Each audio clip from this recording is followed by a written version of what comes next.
Friends ఈ వీడియోని చూసే ముందు ఈ వీడియో మాత్రం తప్పకుండా లైక్ చేయండి, అలాగే మన ఛానల్ని సబ్స్క్రైబ్ చేసుకోండి, పక్కన ఉన్న బెల్ ఐకాన్ మీద క్లిక్ చేయండి, మీకు ఆల్ నోటిఫికేషన్స్ వస్తాయి. తర్వాత కామెంట్ సెక్షన్లో మాత్రం దిస్ వీడియో ఈజ్ అమేజింగ్ అని టైప్ చేయండి.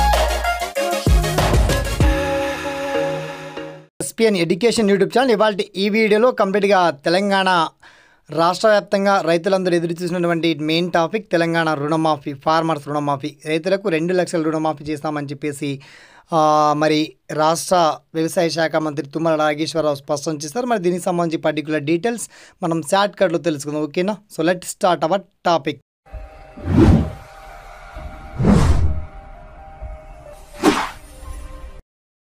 సో ఫ్రెండ్స్, ఇక రుణమాఫీపై మంత్రి తుమ్మల ఒక కీలక ప్రకటన చేశారు. మేనిఫెస్టోలో ప్రకటించే విధంగా ఒకేసారి 2 లక్షల రుణమాఫీ అమలు చేయడానికి ప్రయత్నం చేస్తున్నట్టు తుమ్మల నాగేశ్వరరావు స్పష్టం చేస్తారు. ఇందుకు ఆర్బీఐ బ్యాంకుతో అండ్ ఇతర బ్యాంకులతో కలిసి విధి విధానాలను కూడా రూపొందిస్తున్నామని పేర్కొన్నారు.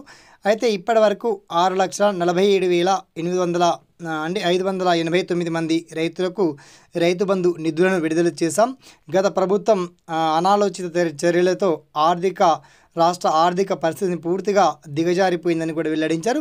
అయితే మొత్తానికి అర్హులు ఎవరు ఈ రుణమాఫీకి, మరి ఎవరికి రుణమాఫీ ఇవ్వబోతున్నారు, 5 ఎకరాల లోపా లేక బ్యాంకుల్లో ఇరుక్కొని ఉన్నటువంటి రైతుల బాధలు చూసి కనీసం 2 లక్షల వరకు లోన్ ఉన్నటువంటి వాళ్ళందరికీ మాఫీ చేస్తారా అనేటువంటి మార్గదర్శకాలన్నీ కూడా మరికొన్ని రోజులకు ఒక 2-3 రోజుల్లోనే కీలక గైడ్లైన్స్ అండ్ నూతన మార్గదర్శకాలు, అసలు రుణమాఫీ ఎవరికి ఇవ్వాలి ఎవరికి ఇవ్వకూడదు ఆ డీటెయిల్స్ అన్నీ కూడా రూపొందిస్తున్నాం.